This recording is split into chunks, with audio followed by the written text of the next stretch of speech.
Have you ever wondered if you've lived before or will live again? Are you curious about what happens to your soul after you die? Or maybe you've met someone you're sure you've known before. Or maybe you're just wondering if you have talents, skills, and experiences from a prior life that could help you now. Hi, I'm Brownell Landrum, author of the upcoming We Meet Again trilogy, and I'd like to welcome you to the Life is a Trip podcast.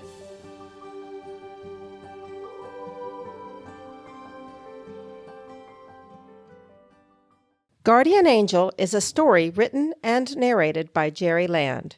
It was inspired by a heartfelt childhood memory. We hope you enjoy the story. It was just one of those days as a young child of 4 years old who loved to run around outside, chasing the wind, following butterflies, running with boundless, limitless energy and enjoying all that made the world so much fun. On that one particular day, while running freely, running to nowhere, just having fun outside the farm where I lived with my parents, I had a life-changing moment.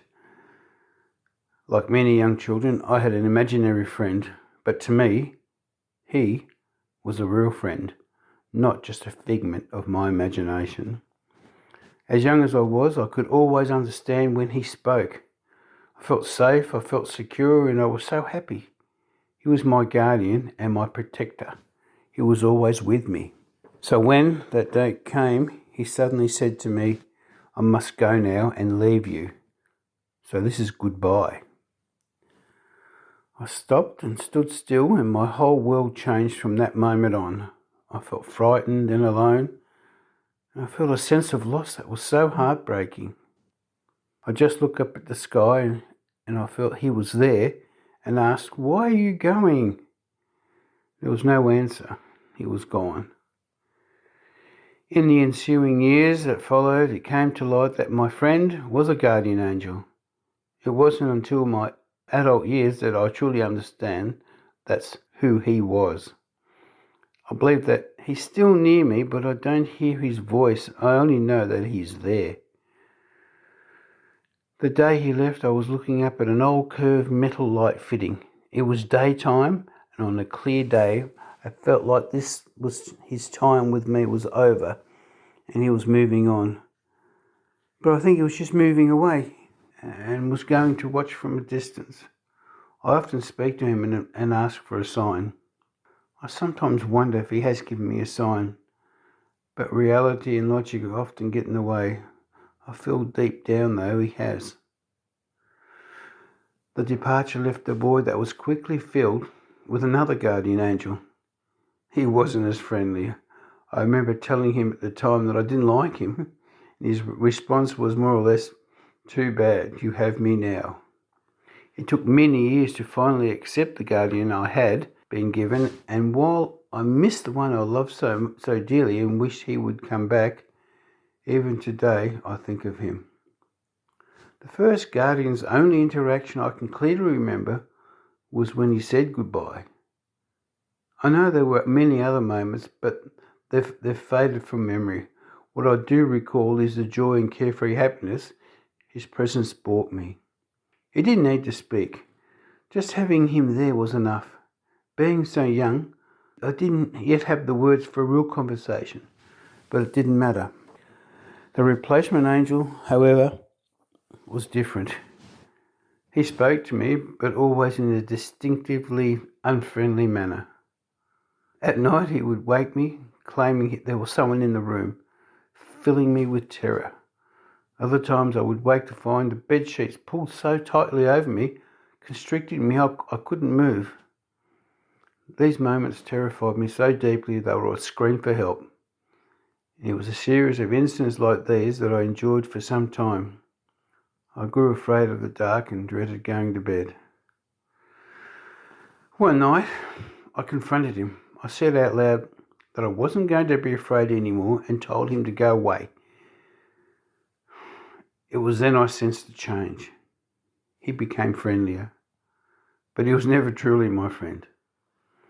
With passing time, the replacement guardian eventually became more friendlier, or maybe it was my acceptance of him. It was almost as if we had gotten used to each other. There have been circumstances in my life that defies explanation. An example, I can give you is while driving home from work, for no apparent reason, I made a detour, almost in automatic pilot. I drove to an undercover car park shopping centre where a distressed person waved me down asking for help. The smell of smoke was strong and the smell of burning toxic plastics. The threat of impending flames was ominous. Smoke was rising from under the hood. He didn't know what to do. He thought his car was going to explode. Without a word to him, I got out of my car, ran upstairs, found an extinguisher, raced back down, unhinged the hood. When flames ignited, I extinguished the fire instantly. I was meant to be there to help. No names were exchanged, just a thank you. I drove off as a fire truck arrived. The questions I asked myself was mostly unanswerable, as if they were part of a connection to our destined path. I wasn't in control, but there was a clear reason why I veered from my usual route home. I knew I was being led there, and strangely, I never questioned it. The guardian I know is with me now, and I can honestly say I'm content to have him by my side. I'm sure he saved me countless times, subtly guiding me through moments where a second or two either way could have led to tragedy. Whether it was a conscious reasoning or some preordained script, the circumstances were just more than just luck. Now in my later years, I hope that when time comes, I can hear from him again. Of the feeling he's been preparing me for my next role in the universe.